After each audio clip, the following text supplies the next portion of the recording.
When it comes to fats, there are unhealthy and healthy fats. We've already discussed that.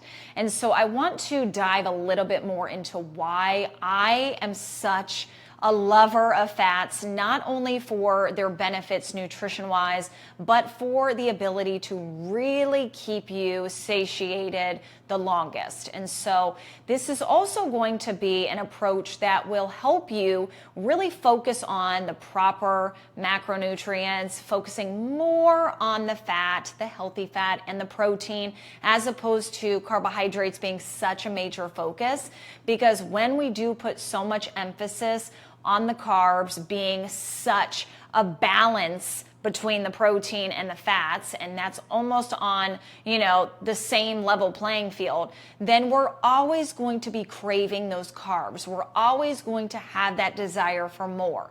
So that is why those individuals who do follow a keto or more of a carnivore approach, and not to say that's what we're doing here, but that's why they do not crave the sugars and the carbs, the breads, all the things, because they have really shut off that hunger hormone that really desires more and more and more of it. Okay, so when we focus on the healthy fats, it really does fill you up and keep you fuller longer, as does protein. So those two go hand in hand when it comes to really doing the job at serving the purpose for muscle building, fat mass burning, and revving up the metabolic engine, and also keeping us really focused and craving what our body needs majority of the time, and that's not going to be the sugary high glycemic carbs. So again, there's a time and a place, but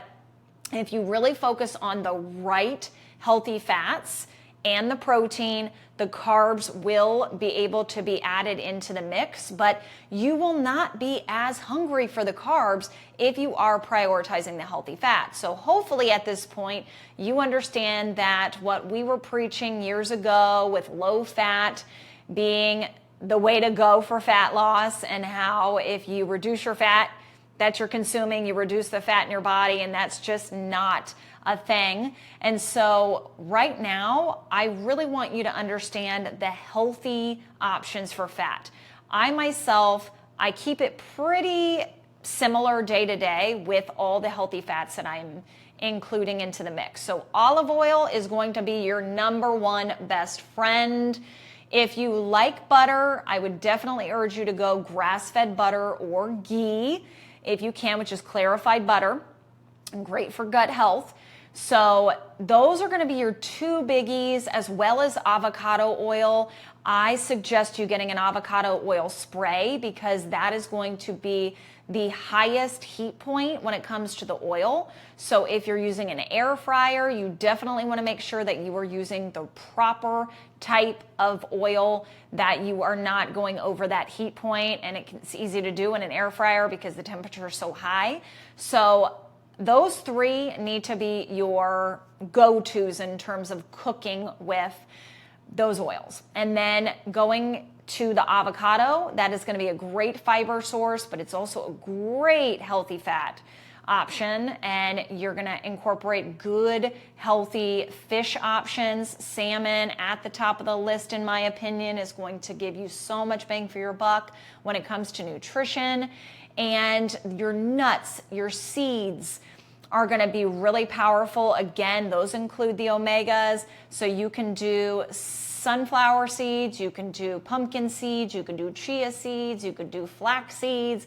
All the seeds are great to incorporate, and you can, switch and swap things around throughout the week to really get a good diversity going, because again, diversity is key for the gut microbiome to be as healthy and thriving as possible, so you can be as regular as possible, as non-bloated as possible. Your nuts, your nut butters, I will say that you want to go organic with all of these things if at all possible. And to go back to the seeds, if you're buying seeds from the store, which you probably are, you want to make sure you are checking that nutrition label for any canola oil, sunflower oil, safflower oil. Unfortunately, 90% of what they sell, even if you're looking at an organic sunflower seed or organic roasted chickpeas, you flip it over and typically it's going to have some nasty seed oils in there. So you either roast it yourself or you just keep searching until you can find a brand that is clean, just with the seeds or the beans and sea salt, or maybe even olive oil or avocado oil you'll find. So definitely be aware of those.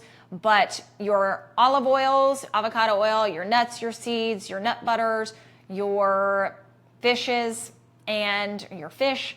And when you are going for animal products, just understand that typically that's not going to be the healthiest source of fat, especially if it's coming from red meat.